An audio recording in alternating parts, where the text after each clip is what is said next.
everybody, this is Chris from Stylharmony. Thank you for joining me. So in today's video I am going to talk to you about this great tool that I stepped upon a few months ago. Some of you might know it, but I'm sure that a lot of you don't, and this is great. If you're a beader, if you love beads and making jewelry, I think this is going to help you. So this tool is from the Beadsmith company, and it's called Spin and String. By the way, I'm not sponsored. I bought this with my own money. And you're going to be able to thread beads, little beads like this in seconds and not do it just one by one. This is great. So you're going to be able to do little bracelets like here. I've done a ring. You're going to be able to do this kind of necklace. I love these necklaces. I've been offered a few of these in different colors and I would have loved to do it myself, but honestly, I just don't have the patience to put all these beads one by one. Look at how many threads there are here. So if you are like me, you wanted to do something like this but never thought you were going to be able to go through it, well, that's the moment you have this kind of tool. So this comes in two pieces. So you've got the base here and you've just got the bottom that you put on top, and it's going to spin.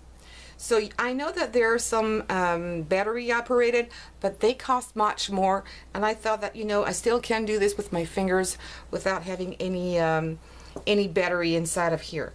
And it also comes with a needle. So I'm going to get closer here and we'll be going much closer later on. Okay, so the needle looks like this.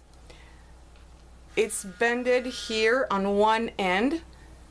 Yes, I see, you can see it now. So this is really important. The bend here is what is going to help you feed all your beads through the needle. And then on the other side, it's just a normal needle where you can thread any kind of thread here that goes through it. So just make sure, of course, that your thread is going to be small enough for your beads.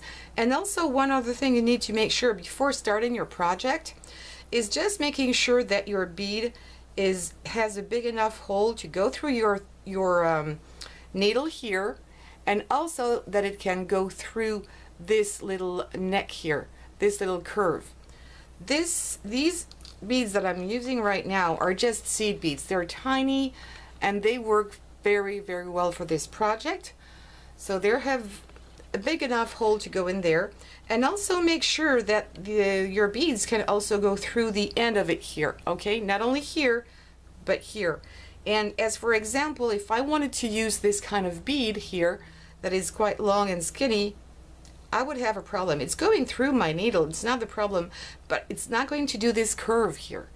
It's going to stop there. So I won't be able to use in this tool this kind of bead if I wanted to. Let me put it on another color. Okay, so make sure that the hole is going to go and also the bead is going to go all the way through. So one other thing, when you put your top on here, because this is plastic, it's not wood, it's the cheapest one I could find, and they're bigger as well. If it tends to not slide very well, just put a little bit of greasy thing on here, like baby oil, like a Vaseline. This is what I actually did, and now it just slides like magic. So I'm going to have to zoom in much more now to really show you and explain you how to do it. So first, when you decide to put your beads here, they all fit. The more you put in here, the better it's going to be. If they're just a little tiny bit of beads, it's not going to work as well. So if you can put more, like if you have different tubes, however they come in, put a little bit more if you can. It's just going to make your life easier. Now let me take this away. And the other thing that is important, so here you've got your base here, okay, and your top part. So let's pretend this is the bottom of my tool here. Don't go and stick your needle directly on the top. Don't touch the bottom, I mean not the top but the bottom. Don't touch it.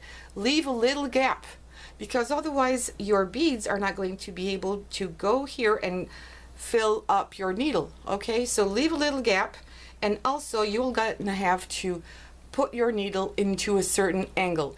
That's probably the most tricky part, but once you got it, I mean, keep it and don't move, and you'll be able to do it over and over again, because you really need to put it on an angle that is going to be good enough, not too much facing down, otherwise your beads will never come up.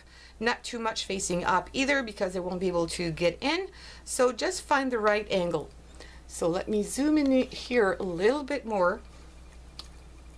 Okay, and now that you can do it in either direction. I'm doing it this way because I can see, look at that, I already had 3, 4. I already get 4.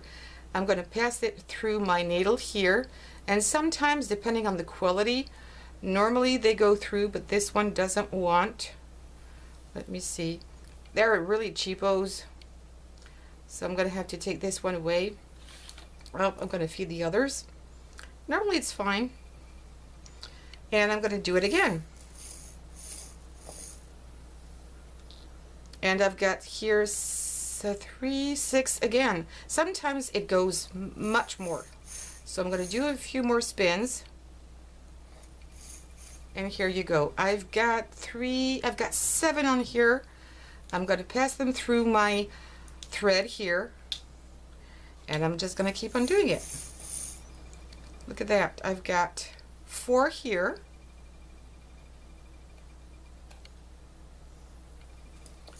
And let's try to really get the super angle where I'm going to have a whole bunch in here. Look at that. And sometimes it climbs up here. I've got 3, 4, 6, I've got 10 in here. So this is super, super, super great. I'm going to be able to do a lot more things now that I have this kind of tool than before. Look at that. So easy. I've got just 3 on this one. I'm going to try to put as much as I can. Look at that. Can you see how it's going up my needle? Look at that. Could you do this one by one with your hands? I mean, I can't. There's one that is stuck in there. I'm going to have to pull it away. But anyway, look at that. You're going to be able to make a bracelet, a necklace, a ring, and you can use also a stretch cord if you wanted to, and it's going to go so quicker than if you had to do it one by one. So this is it. Very simple, not long video.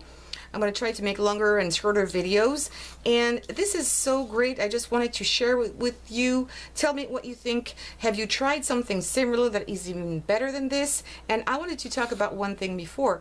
I actually have 2, and I think I'm going to get a 3rd one because I can work by colors. If I want to have one with already orange beads in it, another one with green beads, another one with brown beads, I could do, 5 at a time here, 5 at a time here. And also, if you want, you can mix all your beads also that you're sure that we're going to fit on your needle. You can also put all different kinds of beads, different colors, and it's going to be random on your needle. Whoops, I should go back. I'm sorry. So yeah, either one color, mix colors, or have 2, 3 of them and have one color every time, and you pick the one you have so you don't have to change over and over again your colors. So yes, that's it. Please tell me in the comments below what you think about this tool. Have you tried it? Did you intend to buy it? Or maybe there's something even better than this one. But honestly, the battery operated one, I'm not sure. And if you buy the bigger one, you'll have even to put more beads in it. So I think this small size, it's the smallest size you can find, is just great. That's it, folks. So please, if you'd like this video, don't forget to give me a thumb up, and also to share and subscribe and hit the bell button. Thank you very much, and see you soon. Bye bye. Take care.